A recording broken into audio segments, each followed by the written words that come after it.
Hello everyone, this is me teacher Nader Ali Jamali. अॼु पाण डान newspaper जी नंढड़ी statement पढ़ंदासीं, तर्जुमे समेत इन जी वके बि तव्हांजे साम्हूं रखंदासीं।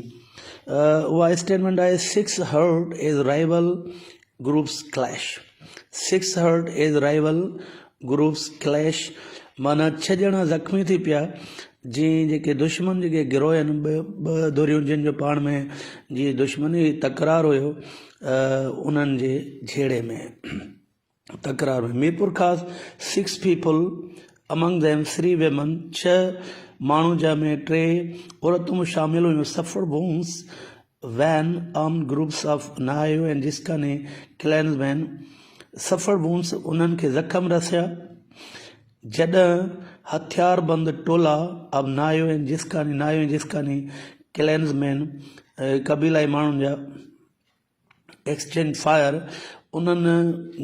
हिक ॿिए ते गोलियूं हलायूं गोलियुनि जी ॾेवट कई इन क्लैश जहिड़े में over possession of piece of farmland माना हिकु जेको पोखियल बनी जे कब्ज़े तां उन्हनि जो कब्ज़ो हुयो उन तां उन्हनि में जहिड़ो थी इन नंदो विलेज नियर टंडो अलायार नंदो विलेज में टंडो अलायार जे वेझो टंडो अलायार शहर जे वेझो ऑन वेंसडे अरबार ॾींहुं विटनेसिस सेड द राइवल ग्रुप्स शायदनि चयो त जेके झेड़ींदड़ तकरार कंदड़ गिरोह आहिनि हू हैड अ रनिंग डिस्प्यूट जंहिंजो हलंदड़ तकरार हुयो और एग्रीकल्चरल लैंड ज़रे ज़मीन न टुक पोज़ीशन्स इन ट्रेंचिस उन्हनि खायुनि में माना खॾूं खोटियूं उन्हनि में उहे मोर्चा बंदि थी वेठा अगेंस्ट वन अनदर हिक ॿिए जे ख़िलाफ़ and fired straight at each other हिक ॿिए ते सिधियूं गोलियूं हलायूं रिज़वान अली गोपांग मिस सुखा रियाना सकीना एंड थियूं अनआइडेंटिफाइड विलेजर्स इन ॿ नामालूम ॻोठाणा सस्टेन सीरियस इंजरीज़ उन्हनि खे सख़्तु ज़ख़्म रसिया इन द क्रॉस फायर गोलियुनि जी ॾेवट में माना जॾहिं होॾां गोलियूं हलियूं इनखे चइबो आहे इन द क्रॉस फायर देस उन्हनि जो the injured were rushed to Tando Allahyar hospital ज़ख़्मियुनि खे जल्दी टंडो अलायार अस्पताल पहुचाए वेयर दे वर प्रोवाइडेड फर्स्ट एड जिते उन्हनि खे पहिरीं तिबी इमदाद ॾिनी वई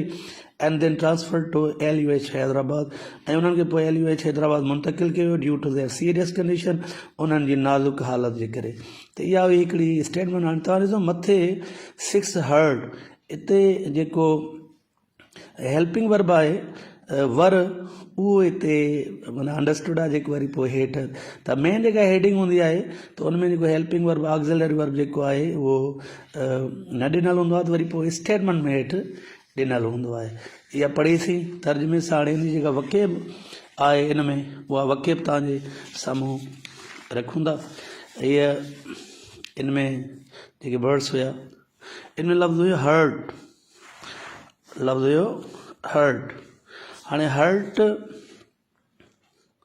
हर्ट इंजर वोन ज़ख़्मी थियणु ॿियो लफ़्ज़ हुयो clash means fight स्किर्मिश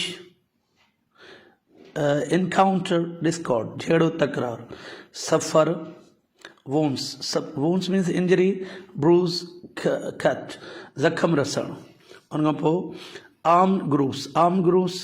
means carrying weapons हथियार बंद गिरोह clansmen means relatives folks kith and kin रिश्तेदार कबीले जा माण्हू एक्सचेंज फायर गोलियुनि जी ॾेवट पोज़ीशन ओनरशिप प्रोप्राइटरशिप कब्ज़ो मालकी farm land cultivated land crop land फसल वारी बनी running dispute clash dispute means clash brawl हलंदड़ तकरार take up position means location जाइ संभालण trench means ditch pit खाई खॾ fire straight at each other हिक ॿिए ते सिधियूं गोलियूं हलाइण sustain serious injuries sustain means suffer गहरा ज़ख़्म रसण in the cross fire ॿिन्ही तरफ़नि खां हलंदड़ गोलियुनि में rush to means hurry hasten quick जल्दी पहुचाइण transfer to take shift carry move मुंतकिल करण पहुचाइण due to because of by virtue of जे करे सीरियस कंडीशन सीरियस मीन्स नाज़ुक क्रिटिकल नाज़ुक हालत त इहा अॼु जी स्टेटमेंट हुई हिन जी वकीब तव्हांजे